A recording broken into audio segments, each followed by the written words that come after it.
Alright, greetings ladies and gentlemen, and welcome to part 13 of the Final Fantasy IV Let's Play.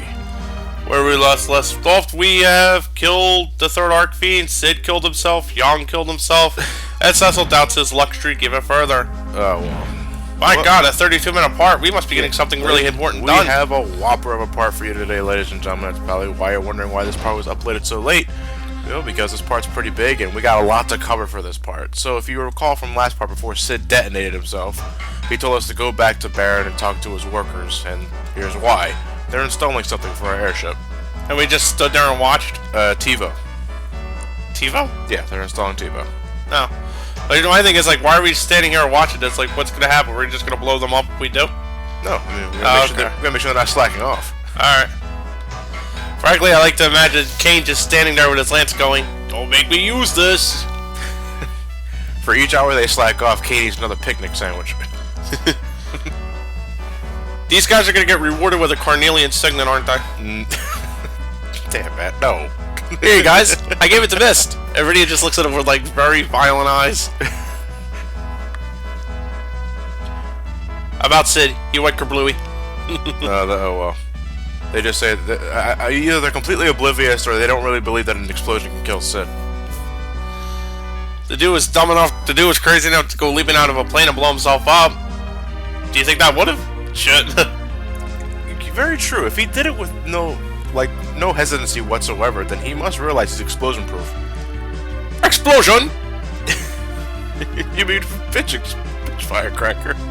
I don't mean firecracker. Yeah, I get it. Anyway, so what we got installed is a hook. Or a crane.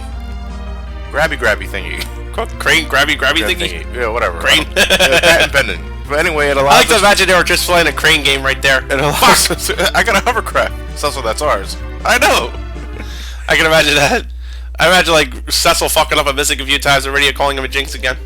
Well, we were here earlier, Eblan, but before we when we first got the Enterprise, but now we're actually going to visit the Cave of Eblan, which connects to both the kingdom and no, I don't think it connects to the kingdom actually, but it does connect us to the Tower of Babil on the overworld. And I got on a Babil, baby. Ah, you remember Scourgers? Actually, no, I remember their cousins Revenant and Skeleton. No, Revenants were the zombies. Oh. But no, Scourgers were some of the enemies we fought in that treasure box inside the castle of Eblan. And this is where you naturally encounter them. But we're too much for them at this point because. Are they still weak to fire? Yes, they are. Are you gonna equip your fire weaponry? Whoa, Ironback. No need. I'm much stronger than I need to be. We got a new enemy, Ironbacks, which I believe are weak to ice. No, they're not. No, they're not. Because that would have done more than 600 points of damage. I'm just going to assume because they're iron and Pokemon logic applies they're weak to steel, weak to fire. Okay. By the way, I'd like to sort of imagine that they're all just like lifting their hands up, giving them high fives. What the? Yeah, like come here, give us a high five. No. And they die. Because we know how dreaded high fives are in this world. Ah, steel golems. These are weak to ice. I know that for a fact. Just they got enough HP. Oh, never mind. Kablooey. That's DMC's grenade launcher. Anyway, Eblan is actually. Wait, can we go back real quick? What's up? Can you imagine pondering that for your existence of life? What? You die in winter because you what are they, dinosaurs? The steel golems. They're cold-blooded?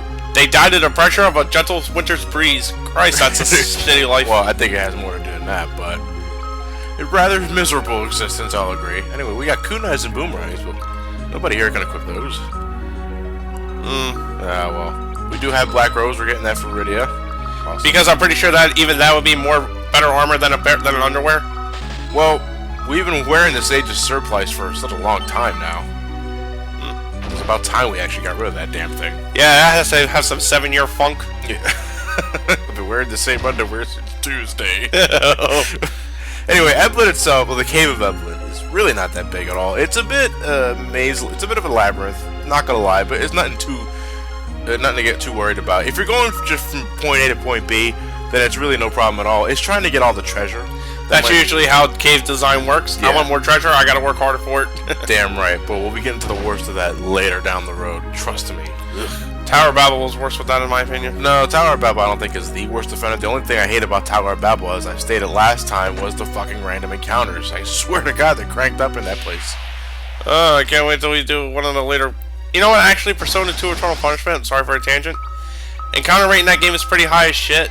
I think, as I remember. But you get a spell called Estoma.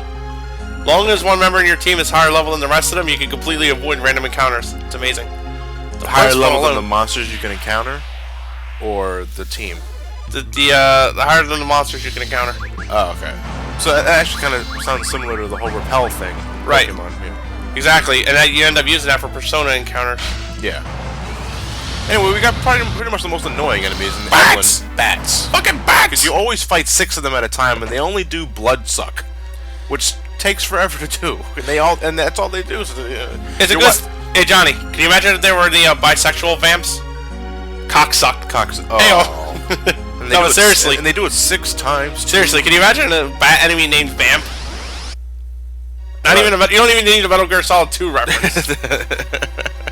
Just a bat enemy named Vamp. Holy shit. We are vampires, but we are pro-choice. Now give me your cock. Wait, pro-choice. Oops. We're gay rights. Blah. Yeah, it's been a while since I've been in the Cave of Eblan. Yeah. Yeah, because you come here routinely on your vacations? Yeah. Well, I do like this rock.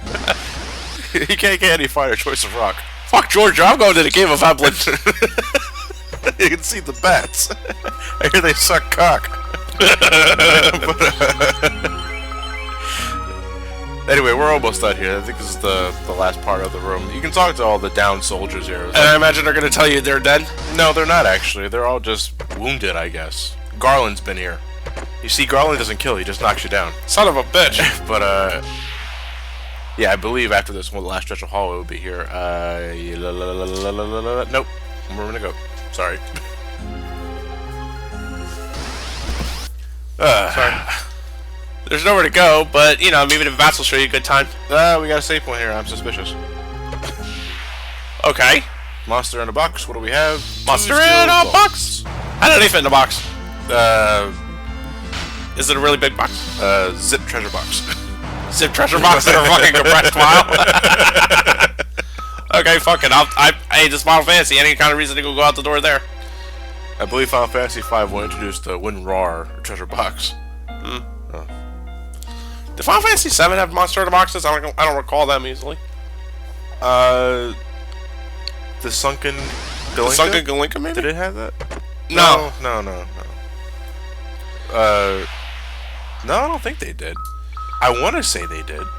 I want to say they did because I want to feed the haters. When you said monster in a box, I immediately thought of the Sunken Galinka, which I don't think has him, and for some reason the cave system in the Cosmo Canyon. I see what you mean. Yeah, they had it. Or am I thinking of the spiders? The cave system had it too, where you had to find the right rock. Meanwhile, we're fighting the Edge and Rubicante. Oops, sorry about getting distracted, folks, but we do love Final Fantasy VII. And Edge looks about as effective as a one-legged man in an ass-kicking contest. It's still possible if he had something to break his arms. Johnny, you have to play Medieval 1 and see exactly how well you fared in the I was with you in Medieval 2. I was with you in the Medieval 1 Blood. Medieval 2, I'm sorry. So let me see if we get this straight. Yes! Edge... sorry.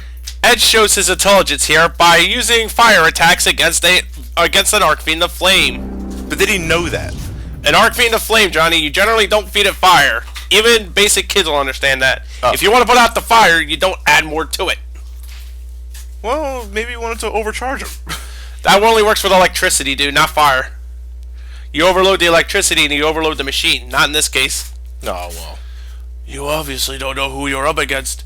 You think I'm some sissy prince? Yes. No, I'm just an idiot! He's also a sissy. He's also an idiot. Well, he's a sissy in terms of stats when he first joins your party. But honestly, even when I played 4DS, I never noticed his stats improved that much for me to give a crap. Steel rarely seemed to work.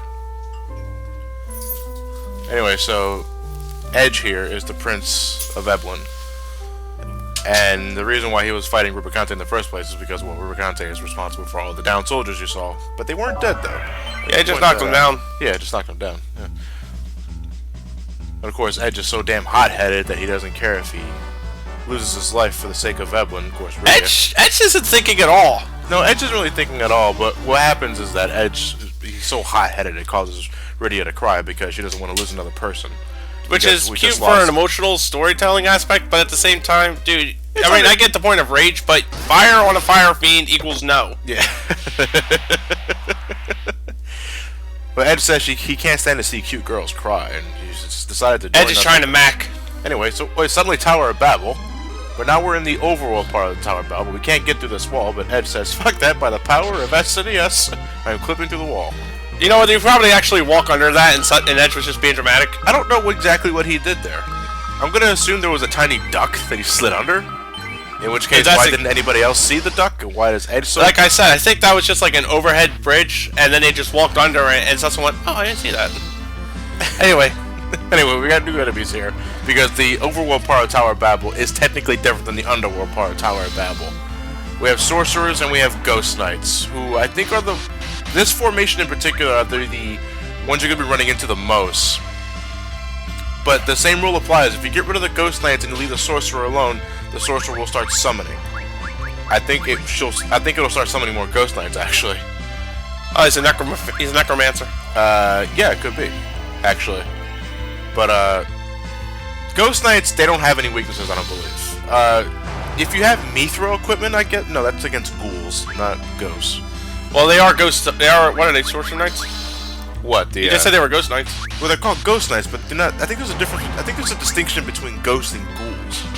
Man, I think ghouls is zombies. I think anyway. I'm not sure, but anyway, the only thing I can really say about ghost knights is war of attrition. You know, spells there's no real beneficial spell to use against them. Just whack away. And finally, they actually summon mad ogres. Yes. So meanwhile, Edge himself takes it upon himself to run the gauntlet, or is that only because you got them in Balloon? Balloon's another type of name for a bomb, believe it or not, I believe. Yeah. Or they just swell up until they go boom. Well, when they go boom, they go boom. I believe Balloon's self-destructs really hurt, as we'll probably see later. I'm not sure, but I think we will. God damn it.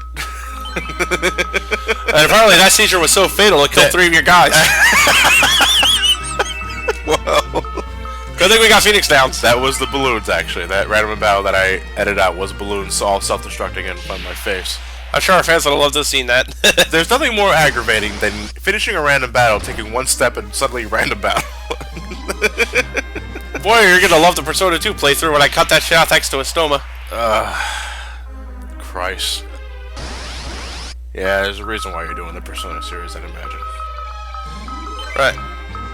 Blink. Anyway, so the top half of Tower of Babil... That's just like level 25 at this stage of the game. How low level did they think you were gonna be at this point? What are you talking about? Edge can't... Why would Edge be so low leveled at this stage of the game compared to what, you know, your characters are? Like, did they really think there was gonna be, I don't know, but... He's better than Edward. Really? Granted, that's not very hard to do. Yeah, but the thing is, though, is that at least Edward had the decency to hide or something. And when he got low, Edge tries to be helpful in combat, and he's not. It's Edge will get better. I mean, I do love this throw ability. I do love throwing shurikens. Alright, I guess. But my thing is, though, is that when it comes to, like, combat, I really don't like the idea of somebody who's constantly on the floor. Edge just has no time for the warp. But Edge has a bad case of narcolepsy. I will agree that, considering how much stronger the other characters are at this point, it's odd for Edge to be so low level, because you're right about that. And I think about deeper into it. Before, the new characters that joined you or rejoined your party levels was determined by Cecil. Right. Edge completely ignores that. He always starts at level 25. I think this is the game's way of saying you think you might have a 5th member here. I think. I don't know. We've seen a lot of other people die recently. Yeah, you're right, but I don't think we have anything to worry about until we get a 6th party member. Then someone's gonna die. Or leave. Most likely die. Yeah, I'll give it Cecil's luck. Well. Dude, Cecil. He's like the most unluckiest Final Fantasy protagonist I've ever seen. God bless his good heart, though. I still say Cecil's my favorite protagonist. I already explained why earlier. In terms of bad luck, maybe Cloud? It's a toss-up between Cloud and maybe, give or take, Tidus. Nah, Tidus was lied to. I can't really say him. Yeah, Cloud is one of the unluckiest dudes. The Ashura. Metreon Zintos! Sorry.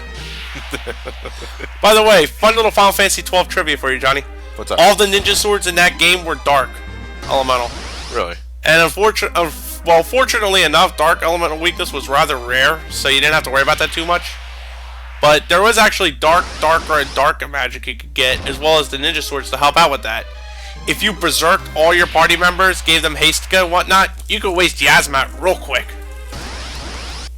But he still has 50 million HP. Yeah, but you could really waste him quickly with berserk, not berserk. Yeah, but how berserk, much damage? What's the damage cap? 99.99 a hit, but with ninja swords and your berserk and hastika, your combo rate and your critical rate go up through the roof too. You also are going to need something called Yagyu Dark Blades, which unfortunately are a very rare drop from a monster you have to chain repeatedly from a rare monster. So you have to go extremely out of your way to make the fight with Yasmat tolerable. Yeah, no thanks. Well, I mean, shouldn't have 50 million HP. Where do you draw the limit when it comes to HP cap? Well, see, the thing I can give to Final Fantasy 13 though is that they scaled. The HP was large because the damage you did could be relatively high. Yeah. 12, on the other hand, has no such excuse. And the worst part about it is that it's only one of the 3 materials you get for the ultimate weapon of that game, the Worm Hero Blade. Yeah. But the thing is, though, is that after the Yasmat, what's fucking left? I don't know. There's something odd about the name Yasmat. It's Hashiro. It's one of the designers. It was one of the head guys behind Final Fantasy 12. Yeah.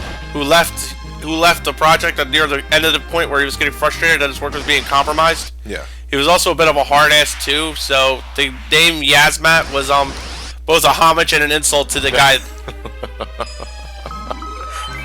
Kind of like a stealth high by fuck you. So, Edge, you died again.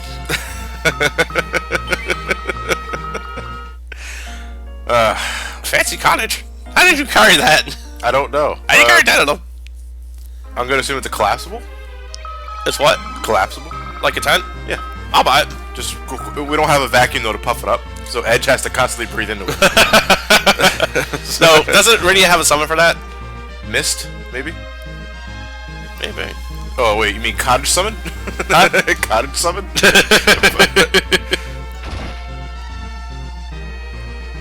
Oh, look at that. That teleporter looks familiar.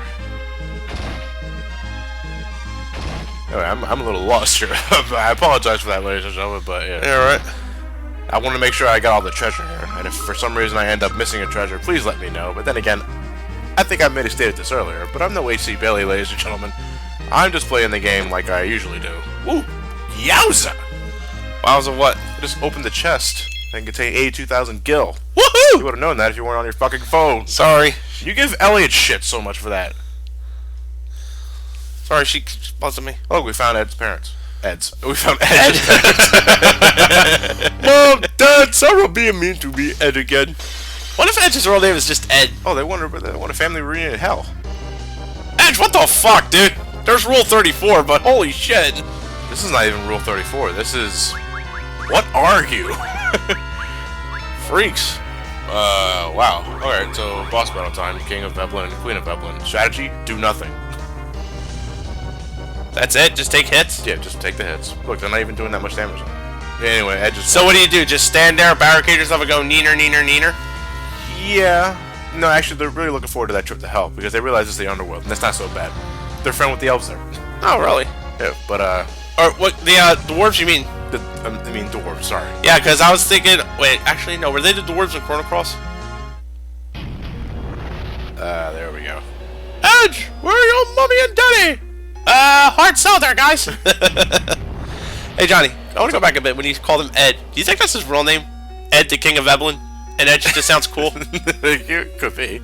I mean, let's face it, the guy's a teenager. He probably wants to make a good impression. Anyway. I'm Edge, the ninja. Eddie! The reason why you don't do anything in this battle is because it's a scripted battle. You don't do anything for a little bit, and the king and queen will regain their senses. They've been transformed into monsters by Dr. Luge. Off screen, mind you. We killed him earlier, right? Yes, we did. Good. I will avenge you. You already did. My work here's done. I'm gonna go kerblooey. Mother! And just as he found his mother again, she exploded. Edge really has bad. I really wish they'd stop doing that. Yeah. Jinx! So Edge lost. But that's not Cecil's fault. I know. Really would have blamed it on him. Shit. She probably blames him for this Egon incident still. Rubicante explains to us that it was Luge that transformed Edge's parents into monsters, and he had nothing to do with that, and he actually despises Luge for doing such a thing. And yet you didn't set him. And yet you didn't set him on fire. Well, no, because he didn't know about it till now. Oh, now he gets flood and blitz Through the power of rage. Anyway, ladies and gentlemen, the last elemental archfiend in the game is Rubicante. I don't like this sprite. What, the sprite they're about to see now? No, Rubicante sprite. Look at him. It looks like he has a dog face. Yeah, I can see that. Anyway, Rubicante just healed us. Before we get And now he's playing peekaboo. Oh, there he is the last of the elemental archfiends. He's fire-based, and he's also The Autarch of Fire. Yeah, and he's also the most honorable of the archfiends. And then he gets hit with a tidal wave, and you're wondering, what the fuck? Meanwhile, Kane just took off like a bat out of hell. So Rubicante actually, I believe, is the easiest of the archfiends. Probably because you're not only you got a lot more power to deal with him. No, ow, okay, yeah, he's dead. Well, he does have a lot of HP though. Yeah, but I remember Rubicon having like an Inferno attack or something in the DS port, which really upped the damage output. He had he has that here too, Okay. which is his most damaging attack. But anyway, when Rubicante's cloak is open, and such as so, that's your chance to hit him with ice attacks. Fun fact: if you hit him with Shiva while his cloak is open, he will counter with Blizzard on himself, which will damage him because his cloak is open. I find it very weird in the first place that the Elemental Fiend of Fire has an ice spell. I think it's meant to counter summons by healing himself with Blizzard if his cloak is closed, but that's just AI for you, man. No, what it is context disagreement. I will suppose so. But anyway, you know, Cecil has the Ice Brand equipped, Kane has the Ice Lance equipped, so they're going to be doing a hell of a lot of damage. Rydia, I would suggest sticking to Shiva because of that exploit you can work out. Inferno, there you go. As you saw right there, is Rubicante's most damaging attack. I like to imagine Edge looking at Kane going, "Yeah, how's that floor taste now, shithead?" It only targets one party member though, so that's all. DS port hit all, right? I believe the DS port hit all, but the damage wasn't that substantial. Okay. That'd be pretty fucked up. But then no, that'd grab the DS port's alley. Ouch! Why can't I stop doing that? I like to imagine, like, every time they do that, like, she keeps shoving out of that Rubicante in the game of stop hitting yourself. He's confused. Anyway, but the two spells that Edge learned through the power of rage was Flood and Blitz. Oh, look at that. Rubicon slipping through the floor cracks. It's rather holy. Meanwhile, Kane's just having a good night's sleep. Seriously, that dude look kind of comfy as shit. Kane! Quick, everybody, give him a high five. Rubicante is kaput. Rubicante, yeah, is the most honorable of the archfiends. I always believes in a fair fight. That's why he heals you before every battle. That's why he kicks his own ass. Yeah. Oh, my pressing you guys too hard? No, let me back up a bit. There's honor, and then there's... What the hell? Seneschal. The Eblan townspeople and soldiers want to help the battle, but they're too late. We already kind of did the job already. Not only, I'm kind of glad that they didn't join us, because that would mean 4 people would be joining our party. That means 4 other people would have to die. I've kind of gotten attached to these little chibi guys. You know, I'm really grateful that the 3D games evolved it so that it looks more like they're standing upright, because I can I'm looking at them here and it looks like they're just laying down. Perspective fail. Yeah, right? They're trying to look up at the sky and all they see are the more nuts and bolts. They've been staring at the same goddamn ceiling for 36 minutes. So Edge is ready to get his ass kicked by Golbez, forgetting that we need to get the crystals in the process. Yeah, the crystals are in this other room right here, but so we did it. We finally were able to get all the crystals back that Golbez took. I got a bad feeling about this, bro. Oh, come on, don't be silly. It's what? A fucking trap door? No! Honestly, you know what I think it was? Cecil realized it was too easy, his luck was too good, so they have to go back and try again. So fate changed that for him. Dude's a jinx. We fell through a trap door that not only took us away from the crystal room, but now we're back in the underworld section of the Tower of Babil. How far did we fucking fall? You're dealing with a lead character who somehow triggered a sea god.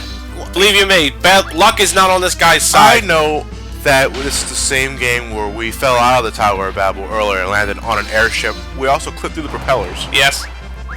But come on! The road out of hell is long and hard. I think that's kind of like one of the whole integration angles when it comes to integrating the story into gameplay. Cecil wants to redeem himself, and Cecil wants to do the right thing. Here he's learning the right thing, while the most memorable and honorable thing to do is not always the easiest.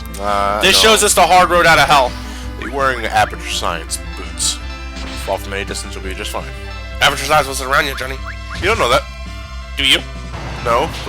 You don't know that. You don't know that either. Yeah, well, you can't say that you're right. You can't say that you're right and I'm wrong and I'm right and you're wrong. Yes, we can. We can what if it all day. Oh. Well, anyway, do counter. Let me matriarch. Yeah, I'm surprised that these things don't hatch into a ruby weapon or something. Oh, shut up, Matt. Oral Sam, motherfucker. Oh boy. And Cecil has already failed at redemption. Oh, you're cheating, whore. 8. Cecil, you failed as a mage, dude. I think it's one of the only new encounters you can run into here is the Lumia Matriarch. So, I think everything else is pretty much the same thing we've been fighting earlier. What if they did come from the moon? What? Aperture signs. Aperture? No, I don't think they came from the moon. Yeah, then Wheatley comes back. Hey! Why am I even making that joke? It's not really that big of a fan of Portal. Not against it, just I'm a fan. I don't get a hard. You do like it. I do like it. There you go. All right. I mean, like I said, I don't think there's anything wrong with it. It's just, you know, different strokes for different folks. Woo! Anyway, God damn it, green dragon, a rare encounter. And you found a dragon in a giant metal machinery mech. God damn it, Cecil. He wandered in here by himself. He probably did too. But hello, can you help me find my way home? Oh, you fucking whore! Oh, you bitch. Green dragons are a rare encounter in Tower of Babel. They're not too bad though. The most damaging attack is an attack called lightning, what I think they're gonna do right here. But that's really it. Oh, Christ! If you weren't shelled up, that would be all she need. I don't think. Well, no. Shell actually, I actually found out recently, and I apologize for that. But Shell and Protect stack. They're not just one-off spells. I'm so used to playing other Final Fantasies where they're just one-cast spells and that's all you need. But in Final Fantasy IV, they stack. Yeah, they've always stacked. I know. I recall, like in Final Fantasy VII, you got barrier and barrier. They have meters, but they don't stack. Yeah, they do. No, they don't. Yeah, they do. No, they don't. Yeah, they don't. Barrier and barrier, reflect and reflect is a different spell entirely. But barrier and M barrier and stack. Wall. No, they don't stack. You remember the barrier and M barrier had different meters on the screen. Let you know when they're going to run out, but they don't stack. It's not like if you keep casting barrier on yourself, it's going to reduce the damage further. Oh, I thought you meant. Oh, I see what you mean. Oh, okay, I misinterpreted what you said when you meant stack. I'm sorry. Yeah. I was thinking to myself. Yeah, you can keep casting barrier over and over again to keep the meter filled. Yeah, but they don't stack. Yeah, I know what you mean. Yeah. Okay, I'm sorry, I misinterpreted. Yeah. Woo! So we wrecked the tower. Good job, guys. We stole the airship. Booyah! But it can't fly over magma. What kind of air? What? It can't fly over magma. Yeah, that's it can't fly over magma. What is it, made of grass? I don't know what it is. It's made of flimsy wood. Flimsy wood. Greenwood. Son of a bitch. Damn it. And it's bouncing. Oh. I thought you had like... it's rubber. Anyway, so, well, you know, luckily we were able to hijack that airship from the Tower of Babel. Well, that was really fucked. But, we're back in the Dwarven Castle, ladies and gentlemen. So what are you gonna do? Rob more people? No. Hey, wait. Oh, Sin? Look at that. He survived. How did he survive? Final Fantasy. Nanomachines. Beard. The beard generated a projection of Sin that jumped off of the airship with the bomb. No, it was just the beard survived it. That's all. So the beard regenerated the rest of the body. Exactly. From a single beard. From a single strand does that magnificent beard grow back. Oh, that's kind of disgusting. Anyway, so I guess it's time for me to shine. Huzzah! Sid's alive, but instead of letting him rest, he decides to go and make sure the ship can fly over magma. That's Sid. I don't know what he's doing exactly, though. He's doing a pirouette. No, I mean, well, the majestic pirouette makes you immune to fire. You know what? I would believe that. you press one of the other buttons on the paddle, and then Cecil just ends up doing to bounce all the water. I think that's how they're gonna get around. You end up like constantly bouncing over the magma to get over. You're like a skipping stone.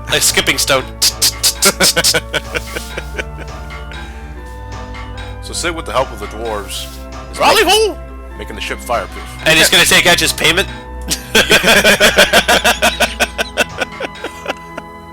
We essentially had two. Notice that Sid's really happy, and Edge is just down on his luck. I don't know what Edge is doing. He's just standing there. He took his payment. I know, but on a serious though, what's he doing? Is he helping, or is he just standing there?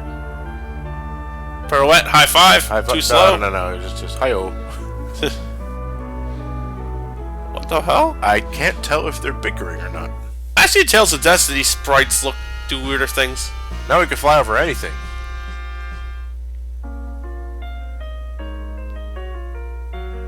So that was it with his last gasp of strength, or is he just sleeping? He just fell asleep.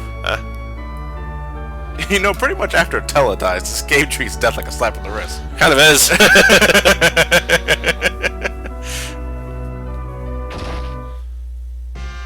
I imagine the Grim Reaper really getting really screwed up on the paperwork. Oh, fuck, we can't tell if he's dead or not.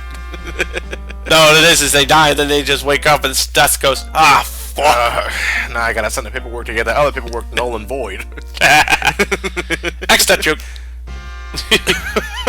Just a mere mention of the word void. Oh, yeah. Out of the context of the dimensional rift. Absolutely. Warrants an X death joke. Absolutely. He's our mascot. Next to Bort. He's our mascot? I didn't agree to this. Our second mascot next to Bort. Oh. So, Cecil is informing the Dwarven King that we fucked up. There was a trap door. The almighty trap door stopped us from making progress. Yeah. So that just leaves the last dark crystal in the sealed cave, which Golbez can't enter. So we're gonna go in there and get the dark crystal before he does. He can't enter the dark cave because of some darkness in his heart, or he can't enter the dark cave because he's too small. Golbez can't enter the sealed cave to get the dark crystal because it's sealed off by a magic force that only the Dwarven King can unlock. So what does he do? He unlocks it. Give us the method to unlock it so we can get the dark crystal before Golbez does. Even though we really underestimate Golbez here, don't we? That's clearly failed about 7 times already. We clearly underestimate Golbez. So yeah, we now have the means to get the last dark crystal, but ladies and gentlemen, we're not doing that this part. This part is over. But for tomorrow, we're going to actually start doing some optional shit.